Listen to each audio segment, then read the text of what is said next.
영원히 찬양받으실 주 여호와 우리 아버지 하나님, 그 놀라우신 능력과 크신 은총을 인하여 주께 영광 돌립니다. 죄와 사망에서 우리를 건지신 주 예수 그리스도의 은혜를 찬양하옵고, 오늘도 우리와 함께 하시며 날마다 새롭게 하시는 성령의 놀라운 역사로 인하여 주께 찬송을 부릅니다. 성부, 성자, 성령께 세세무궁토록 영광이 있을지어다. 아멘. 다 함께 일어나셔서 10장 찬송을 부르시겠습니다.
다 함께 참회의 기도를 드리겠습니다. 하나님, 10월의 마지막 주일입니다. 낙엽이 떨어지는 모습을 보며 우리의 짧은 인생을 생각합니다. 하나님께서 주신 단 1회의 삶인데 돌아보면 참 후회가 많습니다. 좀 더 바르게 살았어야 했는데, 좀 더 열심히 살았어야 했는데, 더 사랑하고 더 희생하며 살았어야 했는데, 그러지 못한 우리의 부족함을 주님 앞에서 회개합니다. 오늘 종교개혁주의를 보내며 한국교회와 우리의 모습을 다시 돌아봅니다. 주님의 몸된 교회를 더럽히고 하나님의 이름, 그 명예를 실추한 우리를 긍휼히 여겨 주시옵소서. 능력을 잃어버린 이 땅의 교회를 주님 구원하여 주시옵소서. 교회의 순결함을 회복시켜 주시옵소서. 하나님의 성령으로 보호하여 주시옵소서. 거룩한 교회로 다시 태어나게 하여 주시옵소서. 말하지 않는 것까지도 아시는 하나님, 우리의 죄가 우리 앞에 있사오니 우리를 불쌍히 여기시고 용서하시고 구원하여 주시옵소서. 지금은 하나님과 나만이 아는 죄를 생각하며 묵묵히 참회의 기도를 드립니다. 여호와는 긍휼이 많으시고 은혜로우시며 노하기를 더디하시고 인자하심이 풍부하시도다. 아버지가 자식을 긍휼히 여김같이 여호와께서는 자기를 경외하는 자를 긍휼히 여기시나니, 이는 그가 우리의 체질을 아시며 우리가 단지 먼지뿐임을 기억하심이로다. 그러므로 주 예수 그리스도 안에 있는 자에게 결코 정죄함이 없느니라. 아멘.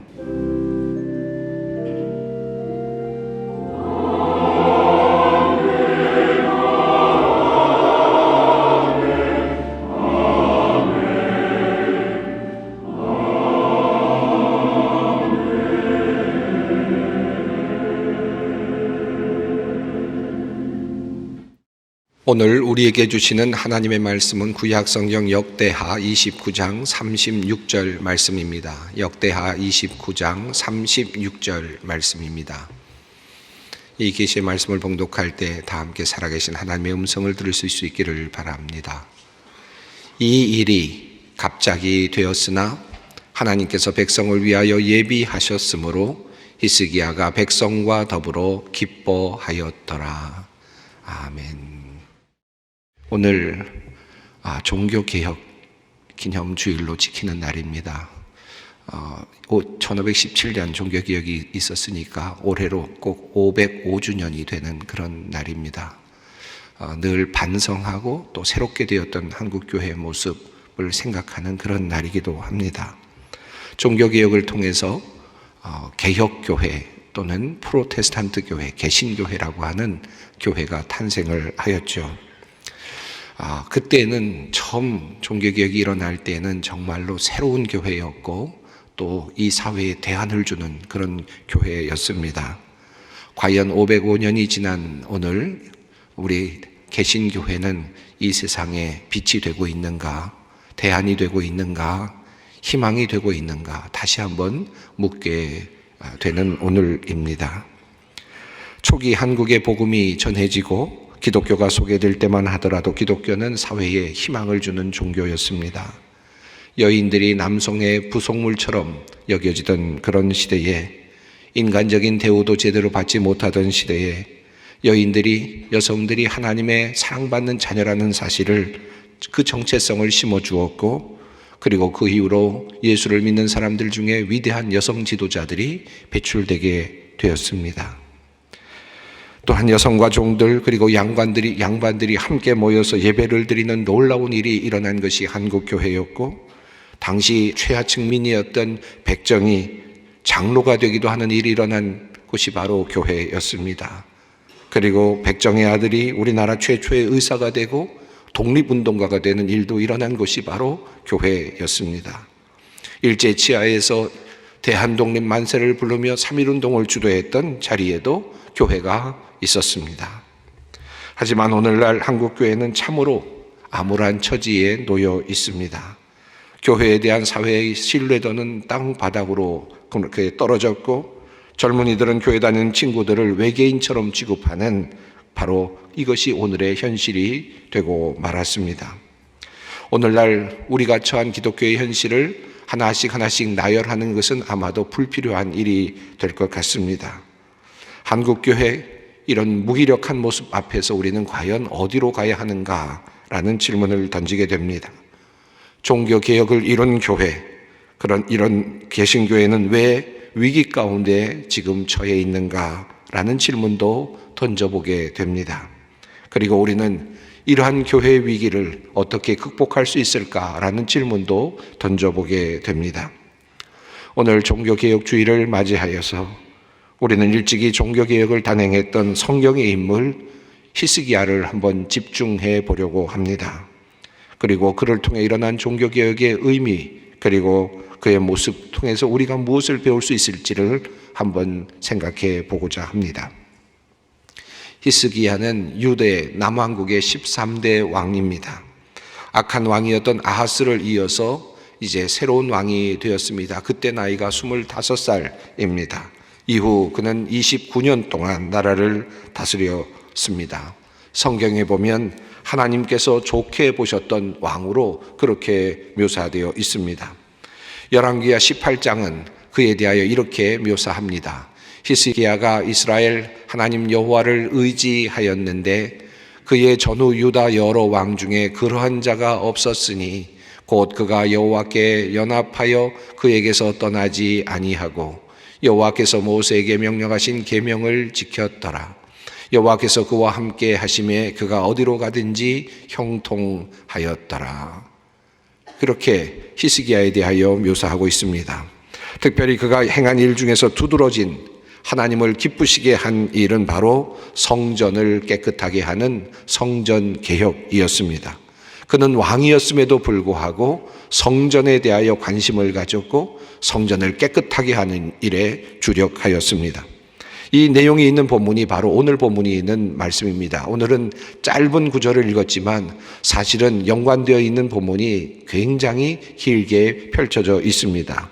역대하 29장부터 31장까지가 전체적으로 오늘의 본문이라고 보셔도 되겠습니다. 오늘 우리는 이 자세한 종교개혁의 과정을 조금 살펴보면서 우리가 해야 할 개혁에 대하여 다시 한번 생각해 보려고 합니다. 히스기야는 어떤 종교개혁을 이루었을까요? 종교개혁에 대해서, 그의 개혁에 대해서 역대하 29장은 이렇게 설명하고 있습니다. 히스기야가 그의 조상 다윗의 모든 행실과 같이 여호와 보시기에 정직하게 행하여 첫째 해 첫째 달에 여호와의 전 문을 열고 수리하고 제사장들과 레위 사람들을 동쪽 광장에 모으고 그들에게 이르되 레위 사람들아 내 말을 들어라. 이제 너희는 성결하게 하고 또 너희 조상들의 하나님 여호와의 전을 성결하게 하여 그 더러운 것을 성소에서 없애라.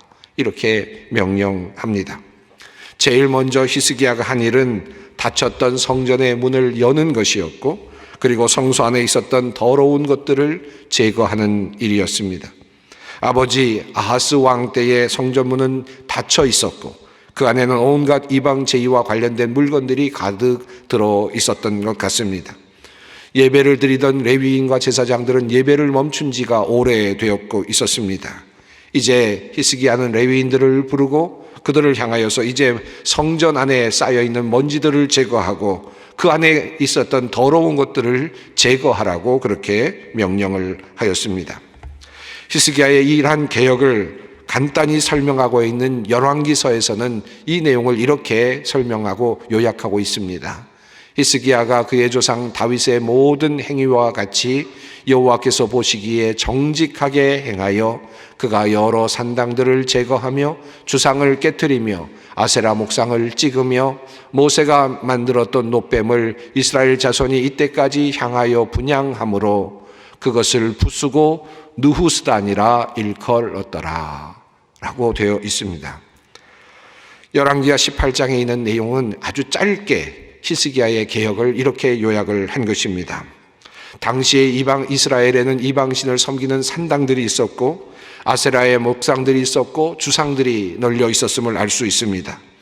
한 가지 흥미로운 이야기가 이 안에 담겨 있는데 그것은 바로 모세가 만들었던 놋뱀을 이스라엘 자손들이 오랫동안 향하여 섬기고 있었다라고 하는 내용이었습니다. 그것을 히스기야가 부수어 버렸다라고 하는 것이죠. 그리고 그것을 느후스단이라고, 즉 놋조각에 불과하다, 놋조각이다 라고 그렇게 이야기를 했다는 것입니다.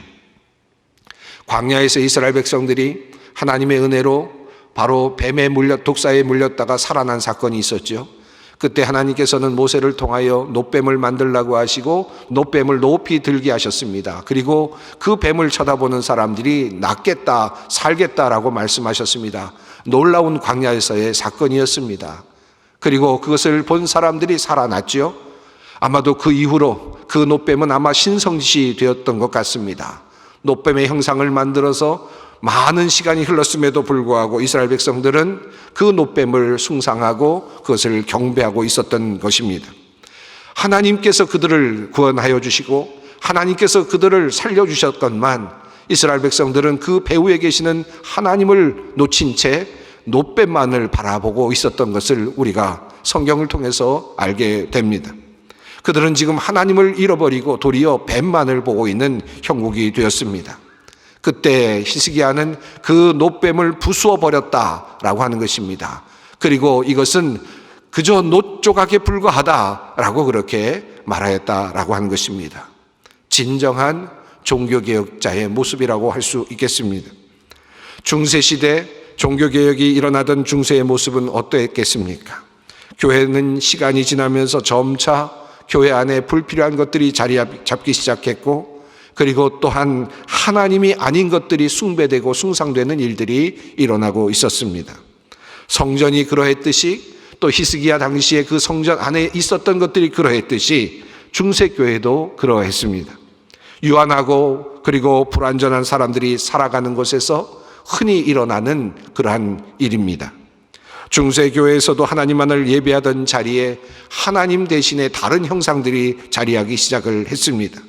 마리아의 형상이 자리를 잡기 시작했고, 다른 성인들의 형상들이 자리를 잡기 시작했습니다. 그들을 통해서 마치 은혜가 내려오는 것처럼 착각이 일어나게 되었습니다. 공로사상을 통해서 선행을 해야만 하나님께 구원을 얻을 수 있다라고 하는 착시가 일어나기 시작했습니다. 면죄부와 같은 것들이 드러나면서 면죄부에 무엇인가를 바치는 것을 통해서 영원히 구원받을 수 있다라고 생각되는 그와 같은 어처구니 없는 일들이 일어나고 있었습니다. 하나님은 사라지고, 하나님의 역사하심은 사라지고, 하나님의 역동성은 사라지고, 그리고 그것의 앞에 그저 인간이 만들어 놓은 것들이 자리를 잡게 되었던 것입니다. 오늘 우리가 종교개혁주의를 맞으면서 생각해야 할 것이 바로 이것이 아닐까 생각합니다. 종교는 끊임없이 우리 안에서 우상을 만들어내고 잘못된 것들을 만들어내고 첨가물들을 만들어냅니다. 계속 신앙생활을 하다 보면 무엇인가 자꾸 달라붙는 것들이 있습니다. 이것도 해야 될 것 같고, 저것도 필요할 것 같고, 또 이런저런 것들이 있어야만 될 것 같은 생각들이 이어집니다. 종교개혁이 무엇일까요? 먼저 내 안에 있는 지저분하고 헛된 것들을 내어 버리는 것부터 시작이 됩니다. 불필요한 것들, 그리고 하나님이 아닌 것들, 하나님을 도리어 대체하고 있는 것들, 그런 것들을 찾아내서 그것들을 없애고 부수는 일에서부터 종교개혁이 시작됩니다. 잘못된 관행, 잘못 형성된 신앙의 구조, 기복주의, 성장주의, 물질주의, 현실주의, 공로주의, 율법주의와 같은 이와 같은 일들을 하나씩 제거하는 데서부터 우리는 종교개혁을 해낼 수 있습니다. 바울이 초대교회와 싸웠던 것이 무엇이었겠습니까? 예수 그리스도 보혈, 예수 그리스도 구원, 예수 구원이라고 하는 바로 이 귀한 사실, 바로 그 사이에 그 짧은 시간 안에 율법주의, 율법을 함께 지켜야 된다는 할례주의, 할례도 함께 받아야 된다는 그와 같은 생각이 자리 잡게 되었지요. 그것과 함께 싸우는 일이 바울의 일이었습니다. 바울의 종교개혁이었습니다. 루터가 싸웠던 것도 그러한 일이었습니다. 중세교회 안에 그저 가득 들어있는 공로주의 사상, 누군가의 공로를 통해서 내가 구원받을 수 있다고 생각되는 그와 같은 이교적인 사상과 싸울 수밖에 없었던 것입니다. 하나님께 예배하는 자리, 순전하고 깨끗하게 비워내는 일이 우리에게 무엇보다도 중요합니다. 우리가 어떻게 주님 앞에서 귀한 성도가 될 수 있을까? 그것은 한마디로 말하면 참 예배자로 돌아오는 데 있다고 할 수 있겠습니다. 옛날 예배와 관련된 오래된 이야기가 있습니다. 유럽에 있는 이야기 중에 이런 이야기가 있죠. 한 수도사가 수도사의 수도원장이 늘 기도를 드릴 때마다, 수도원에서 기도회를 가질 때마다 고양이를 한 마리 데리고 오곤 했다고 합니다. 고양이를 참 좋아했던 수도원장이었던 것 같습니다. 그래서 그 수도원에서 예배를 드릴 그때마다 고양이를 데리고 와서 고양이를 목줄을 매고는 옆에다가 묶어두고는 그렇게 미사를 집전하고 했다고 하죠. 그러다가 그만 그 수도원장이 세상을 떠났습니다. 그러자 이제 수도사들이 생각을 합니다. 우리 수도원장님이 하셨던 것들을 우리가 똑같이 반복해야 되는데, 그러니까 고양이를 데려다가 그리고 앞에다 갖다 놓고 묶어두고 그리고 미사를 드리곤 했다고 하지 않습니까? 나중엔 결국은 고양이가 그만 죽고 말았습니다. 자, 이제 어떻게 하면 고양이를 대체할 것인가 생각하다가 결국은 고양이상을 만들어서, 돌로 고양이상을 만들어서 제단 옆에 두고 그리고 예배를 드렸다라고 하는 이야기입니다. 사실 우리들의 신앙생활이 이와 같을 때가 참 많습니다. 본질이 아닌 비본질, 비본질에 매여서 그리고 꼼짝달싹하지 못하는, 반드시 이것이 있어야만 되는 것 같아서, 이것 없으면 신앙생활이 안 되는 것 같아서 생각되는 그와 같은 일들이 참 많이 있습니다. 어떻게 하면 우리가 정말 하나님 보시기에 옳은, 하나님 보시기에 정직한 그런 사람이 될 수 있을까요? 정말 개혁된 성도가 될 수 있을까요? 개혁된 교회가 될 수 있을까요?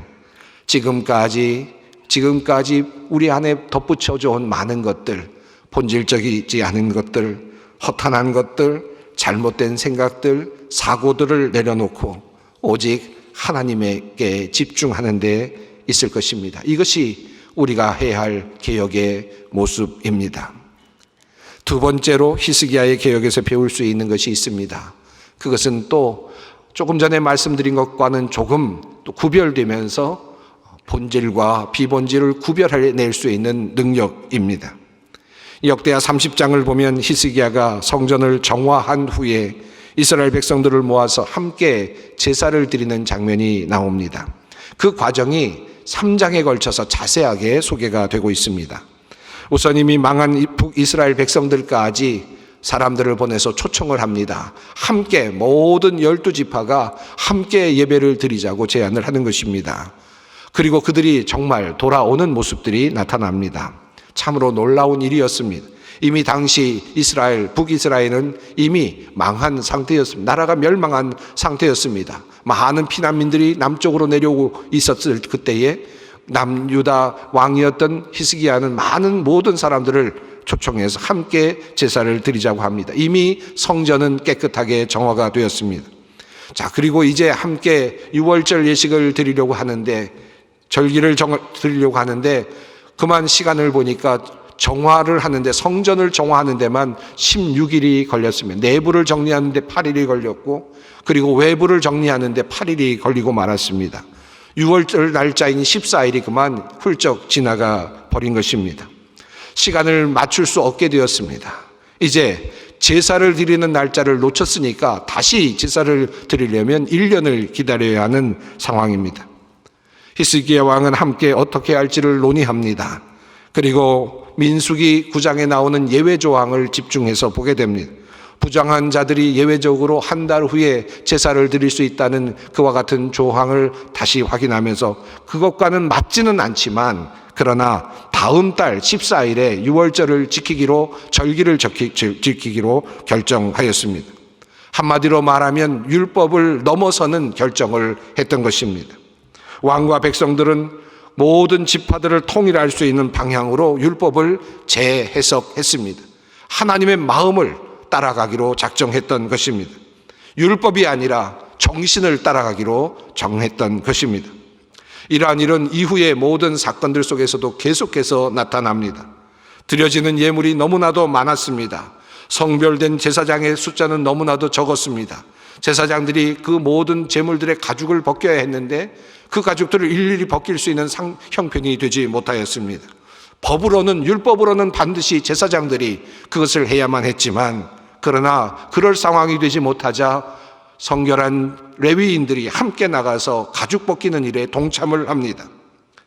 바로 역대하 29장 34절 이후의 내용입니다.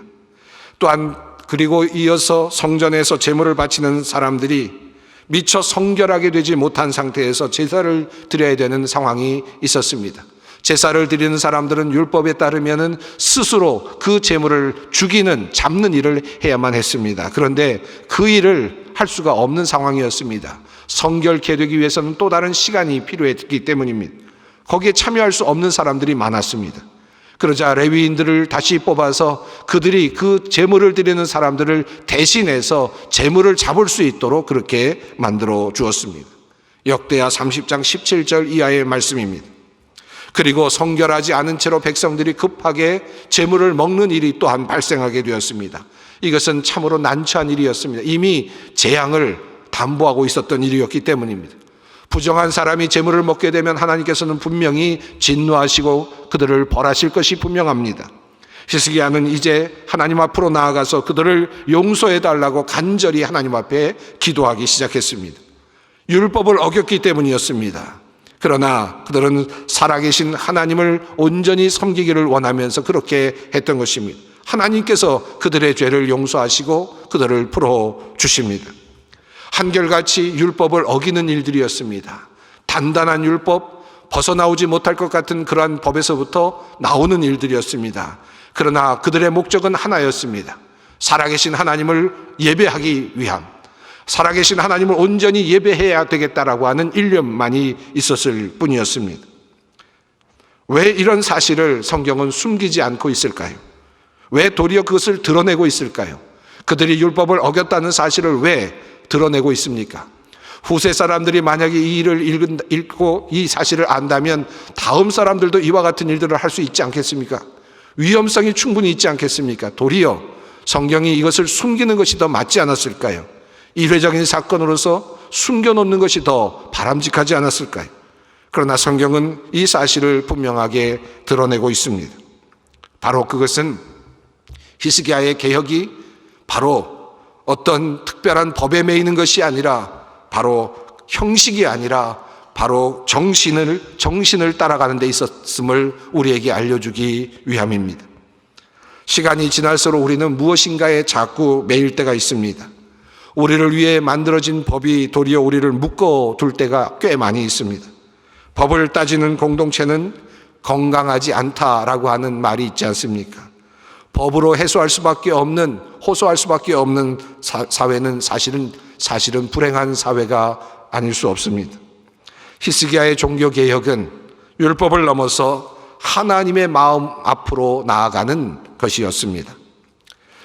종교는 시간이 갈수록 딱딱해지는 법입니다. 교권주의, 율법주의가 점점 그 힘을 발휘하기 시작합니다. 맞다, 틀리다와 같은 그런 기능이 주된 종교의 기능이 될 때가 많습니다. 판단을 교권이 하게 되고 그리고 그 판단에 사람들이 정죄되는 일들이 비일비재하게 발생합니다. 진정한 개혁이 무엇일까요? 딱딱한 율법을 붙잡는 것이 아니라 하나님의 마음에 다가가는 것입니다. 그 사랑과 그 하나님께서 우리에게 주신 그 자유를 알아가는 것입니다. 이것이 바로 진정한 개혁이라 할 수 있습니다. 그러기 위해서는 창의력과 그리고 상상력이 우리에게 필요합니다. 초기 한국 교회는 이런 것들로 넘쳐나지 않았습니까? 보지 못했던 인형극들을 보면서 연극을 하면서 회의법을 배워가면서 노래를 배우면서 악기 연주를 배워가면서 텐트 치는 법을 배워가면서 함께 춤추며 남자와 여자가 함께 어울려서 교제를 나누면서 그야말로 교회는 새로운 문화를 창출해내는 그러한 문화의 장 아니었습니까? 종과 주인이 함께 교회를 섬기고 종이 도리어 주인보다 먼저 장로가 되는 일이 일어난 곳이 바로 교회 아닙니까? 이런 일들이 일어난, 놀라운 역사들이 일어난, 그런 상상할 수 없는 일들이 일어났던 곳이 바로 교회가 아니었을까 하는 말입니다. 창의력이 있고 상상력이 있는 곳에 교회는 아름다움이 있습니다. 그럴 때 교회는 진정 아름답습니다. 그리고 그곳에 젊은이들이 있고 그리고 어린이들이 그곳에서 꿈을 꾸게 되는 것입니다. 오늘날 젊은이들이 교회에 나오지 않는다는 이야기를 합니다. 도리어 하나님께서 우리에게 주신 그 자유를 도리어 관행과 법과 질서라는 이름으로 꽁꽁 싸서 묶어놓았기 때문이 아닐까 하는 반성을 해보게 됩니다. 참된 교회는 어떤 교회입니까? 모든 것이 가능한 자유로운 하나님의 뜻을 이루는 그러한 교회입니다. 하나님의 자유를 누리는 것이 바로 교회입니다. 종교개혁의 참 의미는 중세교회가 공로사상과 율법주의에 매여서 구원의 확신을 제대로 주지 못하고 있었을 때에 오직 믿음으로 구원받는다라고 하는 그 말씀으로 참된 자유와 해방을 선언하였기 때문이었습니다. 이것이 바로 종교개혁의 바로 핵심인 것입니다. 오늘도 우리 한국교회가 이것을 다시 찾아야만 하겠습니다. 하나님과 함께 누리는 자유, 하나님께서 주시는 그 구원의 은혜로 누리는 기쁨, 이것이 충만한 교회, 이것이 바로 개혁되어가는 교회라 할 수 있겠습니다. 종교개혁의 또 다른 오류는 늘 완성되었다라고 생각하는 착각에 있습니다. 개혁은 결코 완성된 것이 없습니다. 끊임없이 개혁되어야만 합니다. 늘 반성하고 점검하고 또 돌아보아야만 합니다. 성전을 깨끗하게 한 후에 그들은 다시 집으로 돌아가서 그 주변에 있는 목상들과 주상들을 부숴버렸다고 성경은 이야기하고 있습니다. 예배당이 깨끗하다고 해서 내가 살고 있는 나의 자리, 나의 가정, 나의 직장이 깨끗한 것은 아닙니다. 나의 자리에서 내 앞에 놓여 있는 주상을 다시 깨어버릴 수 있는 노력도 필요합니다. 나의 모든 자리가 바로 하나님을 섬기는 자리가 되어야 한다는 말씀입니다. 완성되었다라고 생각하는 순간 우리는 멈추게 되고 결국은 타락하게 되는 것입니다. 끊임없이 고치고 또 다듬고 세우는 것입니다. 마지막으로 이러한 개혁은 우리의 결단으로 갑자기 이루어질 수 있는 것입니다. 그리고 이것은 하나님의 선물이기도 합니다. 히스기야가 결단하고 시작한 일이 레위인들을 이끌어내고 그리고 제사장들을 이끌어내고 평신도들을 이끌어내었습니다. 개혁의 장으로 나올 수 있도록 만들었습니다. 개혁은 결코 기다린다고 그냥 있다고 주어지는 것이 아닙니다. 누군가의 결단, 누군가의 결심이 필요합니다. 결심이 없으면 개혁도 없습니다. 결단이 없으면 개혁은 일어나지 않습니다. 오늘 갑자기 결단을 통해 일어나는 것입니다. 그 결단으로 우리는 새로운 국면으로 들어설 수 있습니다. 95개 조항을 마틴 루터가 비텐베르크 예배당에 붙이는 그 순간 새로움이 시작되었던 것입니다. 이 일이 갑자기 되었으니 성경은 그렇게 우리에게 증언하고 있습니다.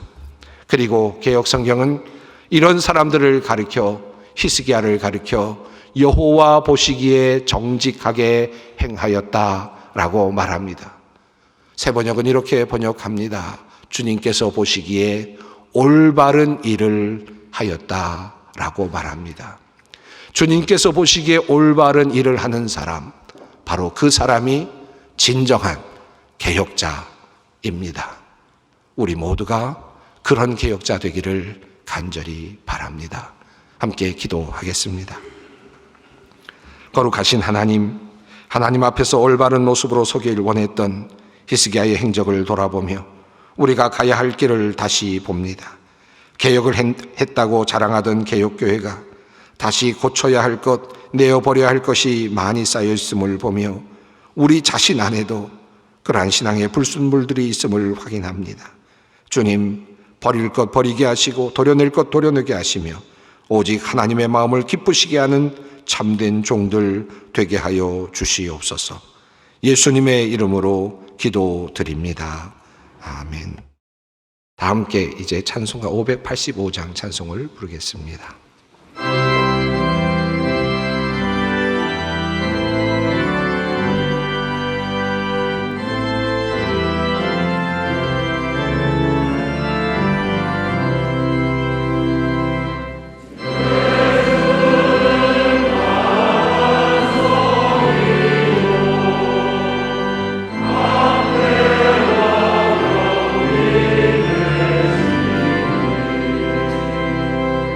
그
우리 주 예수 그리스도의 은혜와 하나님의 사랑과 성령님의 교통하심이 내 안에 쌓인 신앙의 불순물들을 제거하고 하나님의 마음 담기 원하는, 진정 하나님 앞에서 정직한 사람이 되기를 원하는 주님의 모든 백성들 위해, 소망의 성도들 위해, 이 나라와 민족과 역사 위에 항상 함께 하시기를 간절히 축원하옵나이다.